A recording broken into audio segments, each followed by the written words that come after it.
Hello. In this video, I'm going to be going over something I call GuitArpeggios. It consists of this wonderful master image, as well as the strategy guide. In this video, I'm going to be going over the strategy guide first, because that's how my brain processes this information. All right, we have the diatonic scale. As you know, it is a heptatonic scale with the natural notes. We have mode names, scale degrees, Roman numeral analysis for triads and tetrads. That's the pattern, and we're sticking to it. So we have three bebop scales right here. We have dominant, minor, and major. They consist of three modes with an additional natural 7 or flat 6. And that outlines these chords right here. And then in the negative space, it outlines these chords and their inversions.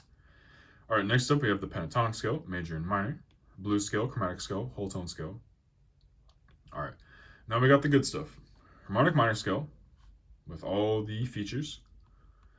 Harmonic major scale, melodic minor scale, and here we have two mode names because Dorian with a natural 7 is the same as Ionian with a minor third, and they're in order.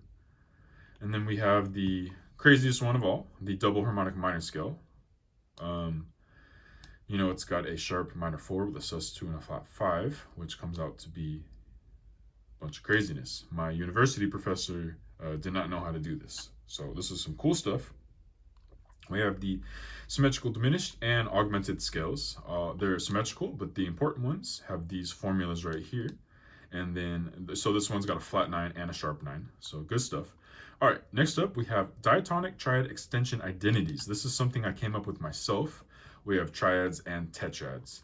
I'm going to explain what this means the best I can. So H is basically, we have music notes for A through G, so I use H in the same way as like algebra. So H, a capital H would be the same thing as seeing a capital C, which we would know as C major. So in this case, H2 is any major triad with a 2. So 1, 2, 3, 5. This is going to be equivalent to constructing a chord on, in brackets, this 3 would be E. So on a C major chord with a 2, we go to the E note and we construct a minor with a flat 13 and we invert it so that the minor 6 is on the bottom. That's going to be the same thing as this chord. All right, so to level up and to evolve, we have the most complicated one right here, basically 11th chords. So we have two different ways to build an 11th chord. We can either make the 3 go up to the 4 or the 5 goes down to the 4. And that would be indicated by this arrow in brackets right here. But the identity is the opposite. So for here, this would have an up arrow because the 3 went up to a 4. But its identity, building a chord on the 5, building an 11th chord with the 4 as the bottom, this 11th chord is the one where we went down, whereas we started with going up. Yeah, so this is pretty cool. So I did it for everything. We got every kind of possible chord you could ever think of. I did them for all of the chords. And then now we have negative harmony. So we have basically the 1 of a chord, triad, is the same as the 6. So if you build a circle of fourths or a circle of fifths and you invert it, this is what you get. It doesn't matter what key you do it in. So we have major and minor keys. And then now secret formulas is combining everything we did before. And now we basically have any major chord is equivalent to going to the 4 and constructing a minor triad, as a C major up is the same thing as F minor going down. And I've done that for triads, tetrads, as well as the modes. Dorian is the same thing as Dorian, both ways. And now here, 35 guitar modes is I've gone up and I've taken every guitar mode from above and I've organized them into major chord qualities. Major 7, dominant 7, all the way down to dominant with a flat 5. Basically, if you're looking for some tasty dominant 7 mode and you don't want Mixolydian, which comes from your diatonic scale, you can borrow the Mixolydian sharp 4 or the Aeolian with a major 3 from melodic minor. Or you can, if you want some minor 7 flat 5 scale, you can come down here, borrow from double harmonic minor scale, and you can play some Phrygian flat 4 double flatted 7. And that's how that's going to work out. It's got the Roman numeral analysis, it's got the chord quality, it's got everything you could ever need. And then an amendment that I did recently, Neapolitan scales, major and minor. It's not as fancy as before because I don't really know how I feel about these scales yet. All right, so 5 minutes was pretty good timing. Now we go on to this.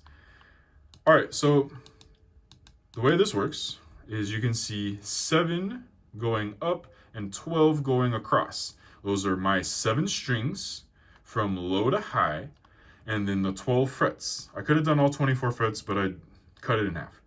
All right, so what you're looking at right here is it's color-coded. C is purple, E is orange, F, G, A, B, and so on. So like right here, this is an F sharp. You can tell it's between F and G, and it's kind of more of a lime green. All right, so this is it's the same thing as before. Diatonic scale. We got our 3 bebop scales, and then we have our 2 pentatonic scales, chromatic, whole tone, and then, and then we have here harmonic minor, harmonic major, melodic minor, double harmonic minor, and then down here we have the 2 symmetrical diminished and the 2 symmetrical augmented scales. So it's the same thing as before, but this is what it looks like on the guitar. And I do it like this to avoid having to use guitar tabs. All right, so the rest of this is chords and arpeggios. So those are all the scales. So chords and arpeggios, and the way this is going to work, I don't know what the easiest way to explain this is. This is just something that you're going to have to look at by yourself. Right here, we can see these are triads. I can tell it's a triad because we only have 3. So this is first position, first inversion, second inversion. Right here, we're looking at a C major triad. This would be, it's not C major. So it's a major triad. This first note right here is your root note. That could be anywhere on the fretboard. I tune in all 4, so it doesn't even matter what string I start on. That's why it's written like this. So this is the first note. This could be the 1st fret on the low B string. This would be the 5th fret on the low B string. Or, sorry, there would be 1, 2, 3, 4. Yeah, 5th fret. And so that's how you would do it. So this is with C as the root would be, this would be with E, and this would be with G. And then I have that. These are superimposed within the 3-note per string mode shapes. And then we have other versions like a 2-1 pattern, 2-1. And then we have a 2-1-1 pattern for everything, all possible types of triads. And then we do the same thing for 7th chords. As you can see, 7th chord arpeggios, as you can see, there's multiple types. We have superimposed within the 3-note per string scales. We have, right here, we have a 2-2-2-2-2 pattern. And then we have right here, we have a 2-1-2-1 pattern. So that's how this is something you're gonna have to look into yourself. I'm not gonna sit here and explain it to you because it'd be a waste of everybody's time. But this is everything that I have memorized. I got all these scales memorized, all these arpeggios memorized. It's taken me many years, 20 years in the process. This is all the music theory you would ever need. It's all right here. Have at it.